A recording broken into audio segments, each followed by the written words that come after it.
Vamos a hablar ahora de este libro. Aquí lo ven, el autor es César Pérez Gellida. El libro se titula Nada bueno germina y aquí tenemos al autor. César, ¿qué tal? Bienvenido. Muy bien, muy buenos días.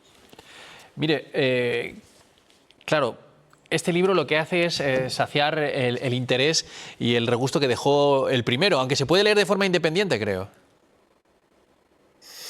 Sí, es verdad que es la continuación de Nada bueno germina, que es el premio Nadal del 2024. Lo que pasa es que es una historia que empieza donde termina Nada bueno germina, pero es absolutamente independiente porque lo único que tiene que ver es con los personajes y la trama, como digo, se puede leer de forma absolutamente independiente sin pasar por la anterior novela. Sí, mire, dice usted, se puede leer de forma independiente, pero ya los títulos de los dos libros se entrelazan. Bajo tierra seca, nada bueno germina. Sí, es una frase que dice uno de los personajes y tiene que ver con la esencia de la novela, con esa trama. Es una historia que se desarrolla a principios del siglo XX, que arranca en Extremadura y tiene que ver con la hostilidad que rodea a los personajes y lo complicado que resulta salir adelante cuando no hay unos parámetros, no hay esas condiciones que ahora mismo todos pensamos que tenemos presentes y que en aquel momento no lo estaban. Se repiten los dos personajes, de los que dicen unidos por el deseo y condenados por su destino. No me destripe nada, pero es para tanto, ¿qué les va a pasar?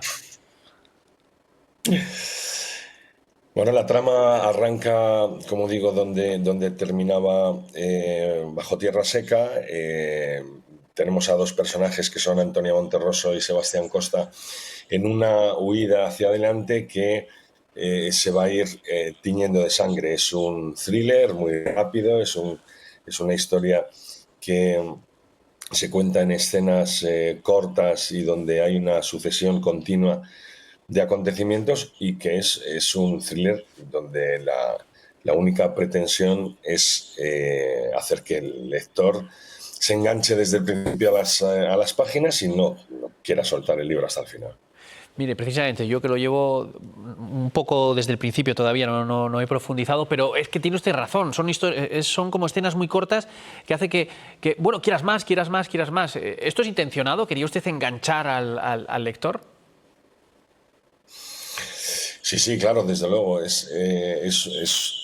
Digamos, una premisa fundamental de cualquier escritor que se ciña a esta estructura del thriller, donde el suspense tiene que estar sostenido desde las primeras páginas hasta el final, y eso se consigue con escenas en las que no puede sobrar absolutamente nada. Y eso que estamos hablando de una novela que se desarrolla a principios de siglo, que tiene que tener una ambientación histórica, pero que no puede interrumpir la trama, como digo.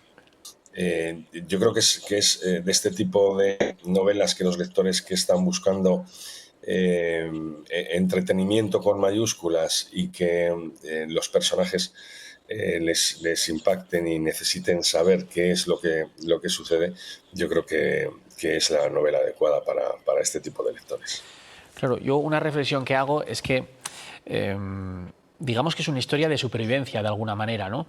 En aquella España de aquellos momentos quizá la única manera de progresar casi era esta.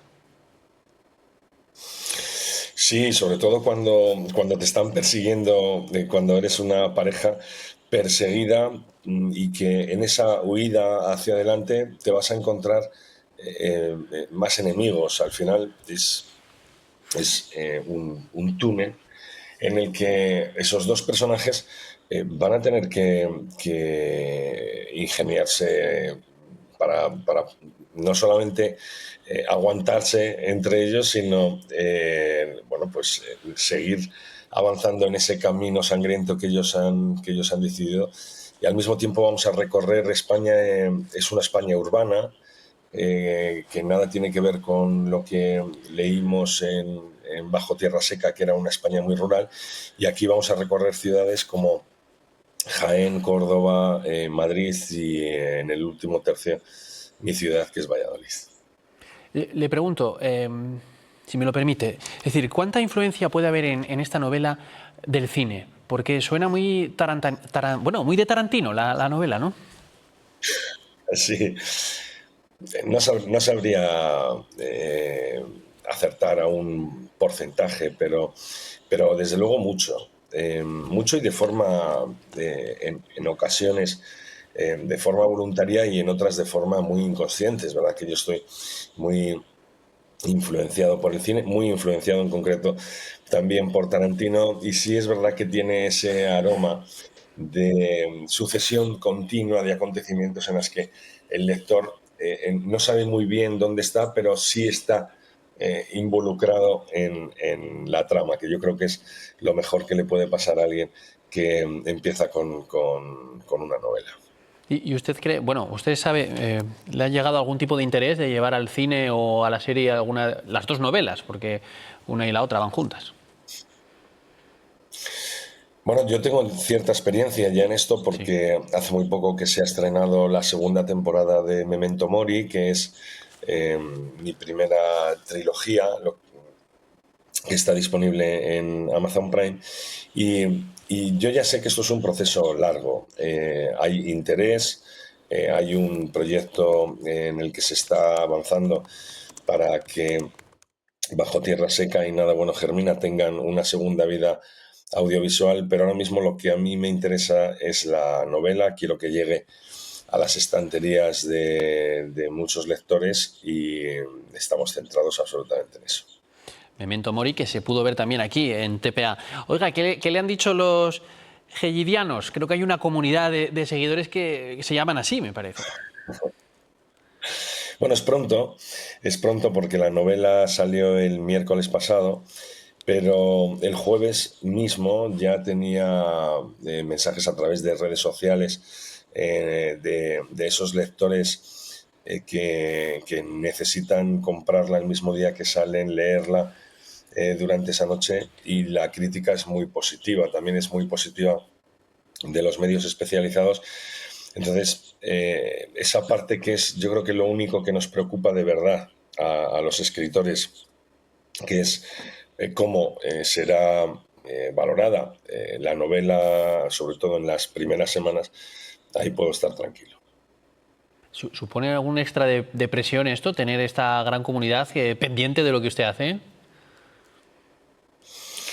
No, para mí es una suerte. Esta comunidad heyidista son muy fieles, es un número importante de lectores que me han acompañado en este trayecto desde el año 2013 que yo empecé a publicar, y para mí no supone nada de presión, sino todo lo contrario, me aligera mucho esa presión porque sé que son mis mayores valedores, son los que van a hablar de esta novela en cuanto se la terminen y son los que suponen mi, digamos, fuerza de ventas a la hora de transmitir que esta novela está disponible y que hay que leerla.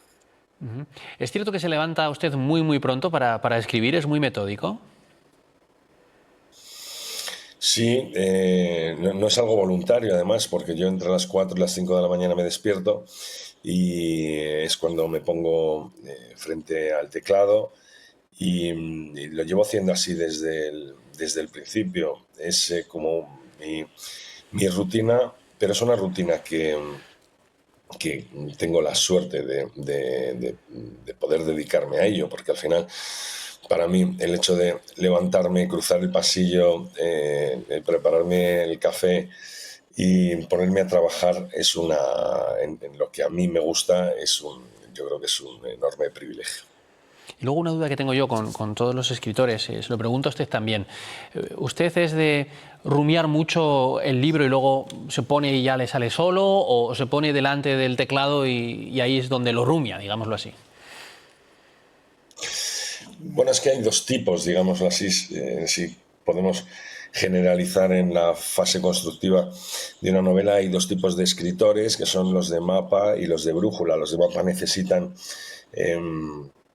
tener toda la estructura de la novela, un guión previo antes de lanzarse a escribir, y luego están los de brújula que se dejan guiar por la intuición, tienen un poco el punto de partida y avanzan sobre la historia. Yo soy de este segundo grupo, de los escritores que escriben una escena, esa escena les lleva a otra, y yo no sé muy bien por dónde va a fluir la historia, pero si no lo sé yo, el lector tampoco. Entonces es muy difícil que se anticipe a los acontecimientos, que yo creo que sería lo peor que le puede pasar a un escritor que se dedica a escribir thriller, novela negra. Y César, siendo usted un escritor de brújula, ¿alguna vez se ha perdido y ha tenido que volver hacia atrás? No. Es que no me importa perderme, esta es la cuestión. Yo no tengo ese problema. Yo el primer borrador lo escribo siempre hacia adelante, nunca miro hacia atrás.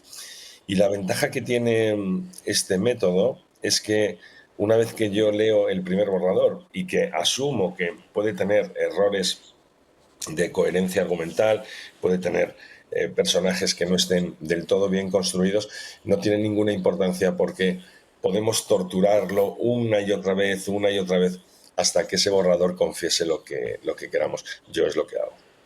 Oiga, y si le pregunto una cosa, porque le estoy viendo, que me imagino que está usted en su casa y veo ahí atrás Sí. esa especie de, no sé si cartel o pegatina de Héroes del Silencio. ¿Qué canción de Héroes del Sí. Silencio, qué canción de Héroes del Silencio le pondríamos a esta novela? Bueno, difícil, no sé si de Héroes del Silencio, porque es una novela que se desarrolla en el primer tercio del siglo XX, pero encajaría, yo creo que del espíritu del vino podría encajar casi cualquier canción. Podría encajar perfectamente Avalancha. Avalancha, que es un clásico. Quién sabe si a lo mejor, César, este libro también se convierte en un clásico. Nada bueno germina, de César Pérez Gellida. César, enhorabuena por este trabajo, por el anterior también. Esperamos la tercera parte, no sé si la habrá, y muchas gracias por atendernos. Un placer, muchas gracias a vosotros.